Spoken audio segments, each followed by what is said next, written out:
أعوذ بالله من الشيطان الرجيم. بسم الله الرحمن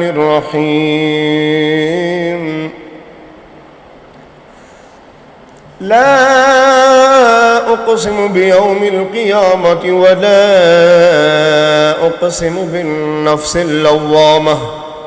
أيحسب الإنسان أن لن نجمع عظامه بلى قادرين على أن نسوي بنانه بل يريد الإنسان ليفجر أمامه يسأل أيان يوم القيامة فإذا برق البصر وخسف القمر وجمع الشمس والقمر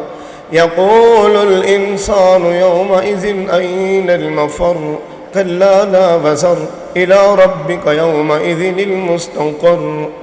ينبأ الإنسان يومئذ بما قدم وأخر بل الإنسان على نفسه بصيرة ولو ألقى معاذيره لا تحرك به لسانك لتعجل به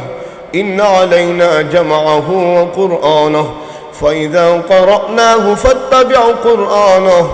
ثم إن علينا بيانه كلا بل تحبون العاجلة وتذرون الآخرة وجوه يومئذ ناظرة إلى ربها ناظرة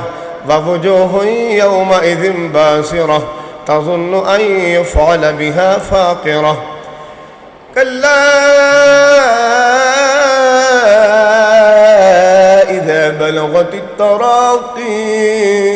وقيل من راق وظن أنه الفراق والتفت الساق بالساق إلى ربك يومئذ المساق فلا صدق ولا صلى ولكن كذب وتولى ثم ذهب إلى أهله يتمطى أولى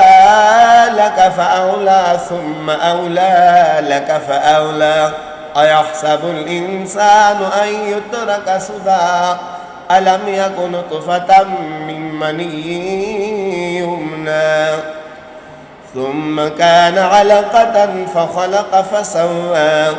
فجعل منه الزوجين الذكر والأنثى أليس ذلك بقادر على أن يحيي الموتى صدق الله.